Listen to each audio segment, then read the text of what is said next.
Bien, muchachos, vamos a desarrollar en esta oportunidad el tema del oncenio de Leguía, haciendo el consolidado correspondiente. Veamos, el contexto en el cual se va a dar este proceso histórico es el de la República Aristocrática. Ese nombre le puso nuestro gran historiador Jorge Basadre a este periodo en que la oligarquía tuvo el control político y económico de nuestro país y que comenzó en 1895. Leguía había gobernado el país y por muchos años estuvo fuera del país en el extranjero, básicamente en Inglaterra y después en Estados Unidos. Y es ahí justamente, estando en el extranjero, donde él va a tener contacto con el mundo financiero internacional. Él vuelve al Perú, ¿no es cierto?, en 1919 y se presenta a las elecciones generales que se iban a realizar ese año para el recambio del gobierno correspondiente. Pues bien, ¿cuáles fueron las ideas fuerzas que utilizó Leguía para conseguir el apoyo del pueblo? Básicamente él se centró en apoyar a la clase media. Igualmente establecer relaciones positivas con los estudiantes universitarios. Asimismo, planteó la modificación de la estructura del Estado y finalmente recuperar Tacna y Arica, que se encontraba bajo el poder, la administración de Chile después de haberse desarrollado la guerra con ese país. Él gana las elecciones y a pesar que las ganó, ¿no es cierto?, pretextando un complot del civilismo, da un golpe de Estado el 4 de julio de 1919 y asume el poder en nuestro país. Estando en el poder, convoca a nuevas elecciones para una asamblea general, es decir, porque quería tener el control absoluto del Congreso y efectivamente lo consigue y asume el control de esta instancia de poder en nuestro país y con ello hace un cambio de la Constitución, la Constitución que se aprueba en 1920.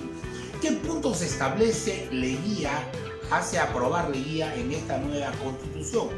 A ver, veamos. Primero, la vigencia de las libertades de reunión, de comercio y de prensa. Asimismo, el de respeto a los derechos ciudadanos. Igualmente, la mejora de las condiciones laborales, asimismo de las mujeres y de los niños. Establecer la educación bilingüe gratuita. Igualmente, se aprobó el mandato presidencial que dure 5 años sin la posibilidad de la reelección inmediata. Obviamente estos puntos que se aprobó en la nueva Constitución de 1920 eran positivos, pero ¿hasta qué punto Leguía respetó y puso en práctica dichos cambios que se van a establecer en la Constitución? Vamos a ver, la respuesta es muy simple, no los cumplió.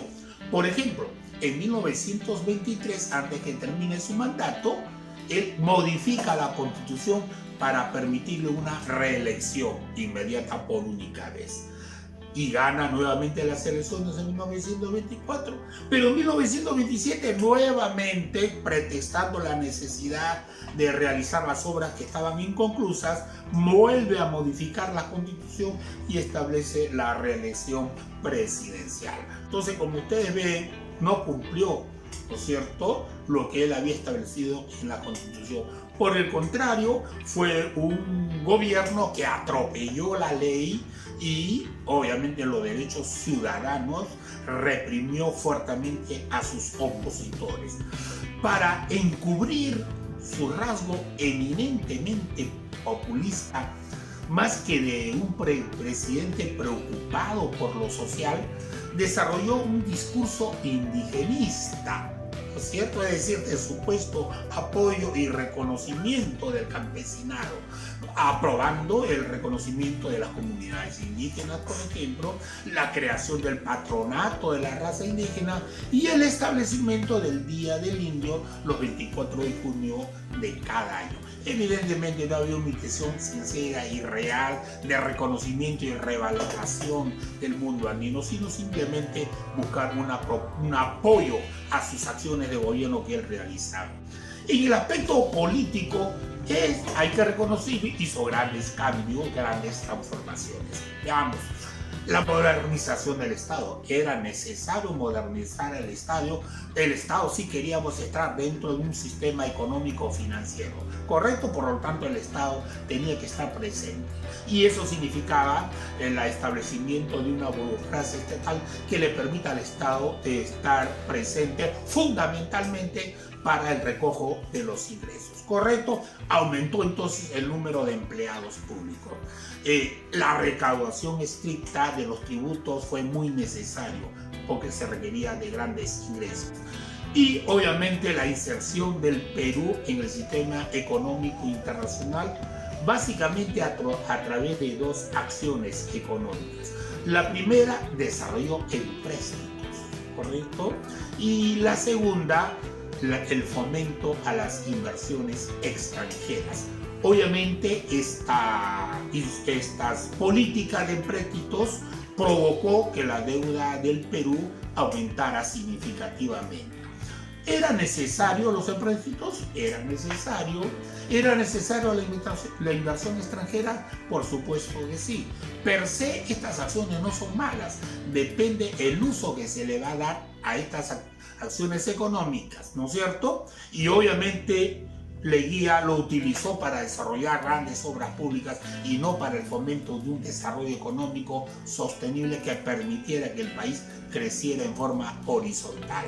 Un hecho resaltante con estas políticas de fomento de la inversión extranjera que realizó Augusto B. Leguía durante su gobierno fue que Estados Unidos comenzó a tener una fuerte presencia en la economía nacional, desplazando a los capitales ingleses en forma definitiva.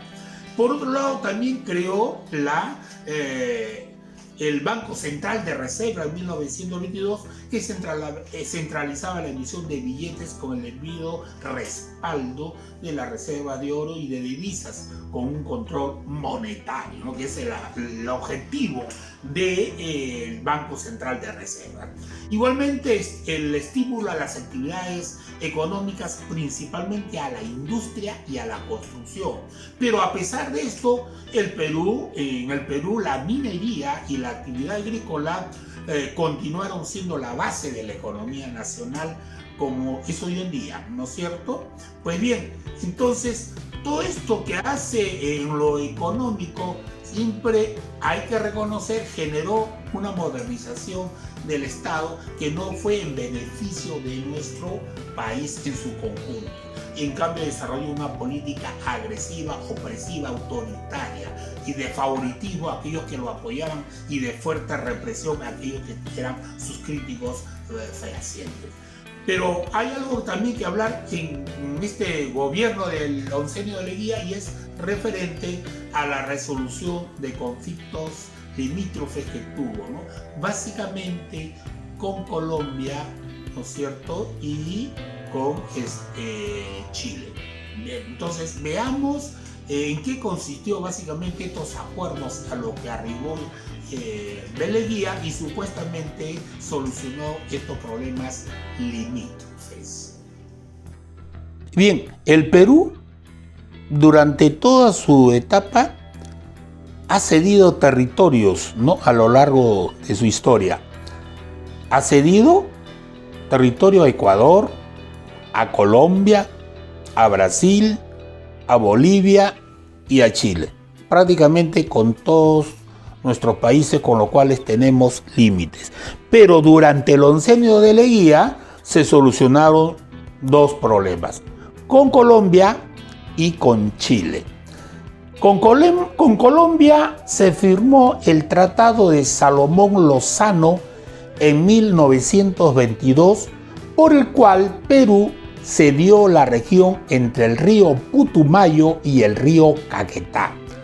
Y en un acto supuestamente generoso, se dio la zona denominada el Trapecio Amazónico, donde se encontraba ubicada la ciudad de Leticia, que valgan verdades, las poblaciones de Leticia no estuvieron de acuerdo con la cesión que le había dado Perú a favor de Colombia, porque este pueblo pasaba a formar parte de la soberanía colombiana.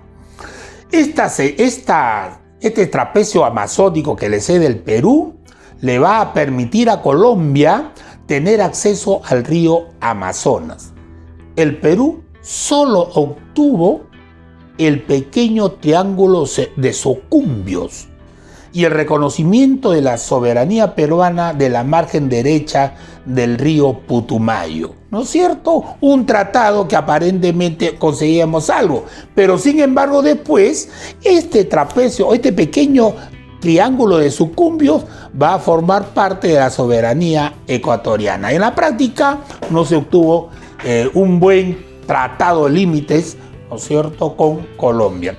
En el caso de Chile, se firmó el Tratado de Lima en 1929, por el cual Tacna retornaba al Perú, pero Arica se quedaba definitivamente bajo la soberanía de Chile, y a cambio de eso, Chile se comprometía a construir un muelle, una estación de ferrocarril y un edificio de aduana de propiedad peruana, ¿no es cierto? Es decir, Arica se quedaba para Chile y Tacna retornaba al Perú, a pesar que en el Tratado de Ancón de 1883 se establecía que Arica y Tacna volverían al Perú o quedaban en Chile tras un plebiscito que se tenía que haber realizado.